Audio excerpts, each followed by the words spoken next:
No, it isn't. And you're quite right. It affects currently 3% of the population.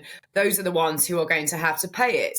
But as you've just raised, house prices are increasing. So you could find that people in the London, the southeast, the southwest, especially where property prices are increasing exponentially, that they could be dragged into the inheritance tax bracket.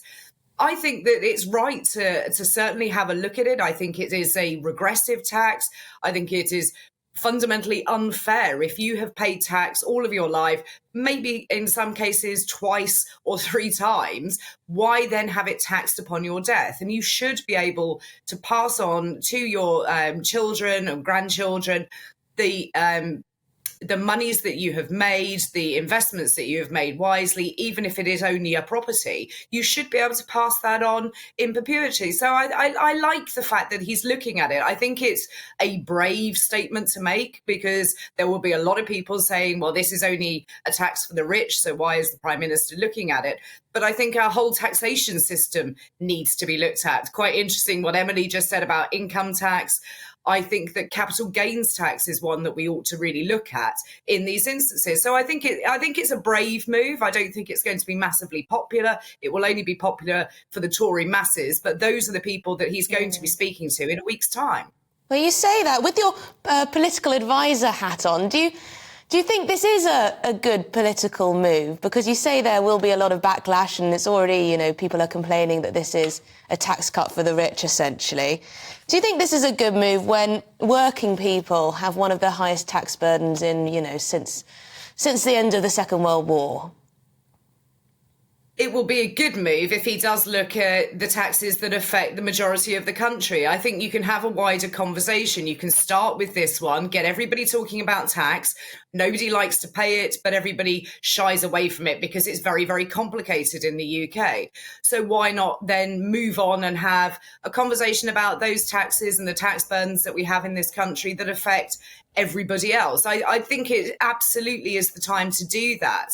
And especially when you are running up with a political hat on, you're running up to an election. So these kind of issues are going to come up.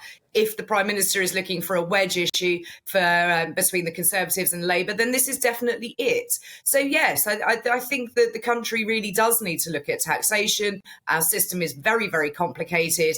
It is quite unfair, but we do need to fund the country, so you can't remove tax overall. So, yes, it is one of those issues which is going to cause an awful lot of backlash from some people, but I think that we need to discuss it.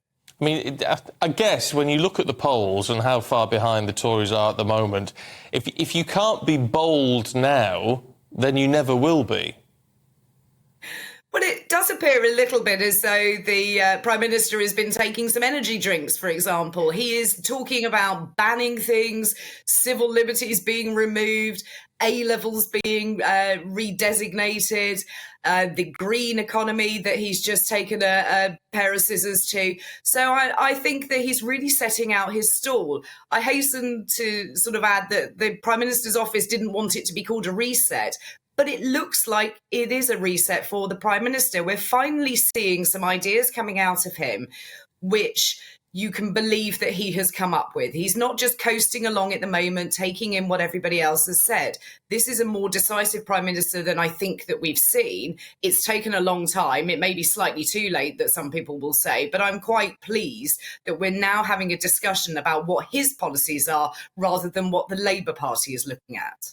It's been a bit all over the place, though, hasn't it? We've had smoking bans, potentially, then, of course, rolling back a little bit on net zero, now taxes. It's interesting what you say about the tax code, because I was just reminding myself, our tax code is 20,000 pages long, over 17 million words. That's longer than the Bible. It's really one of the longest tax codes in the entire world. I mean, take Hong Kong, it's about, well, I don't know this for sure, but I think it's about 10 pages long.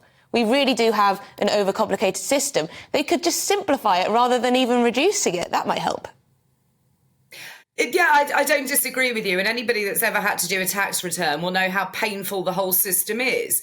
And dealing with revenue and customs itself is particularly difficult. And people will get fined for the most basic mistake. And it's not that they're trying to avoid tax, it's just they don't understand the system that we've got. So anything that would simplify it would have to be better. But I don't know how you do that quickly. And I think this is the problem that the government is in. It is so incredibly complicated.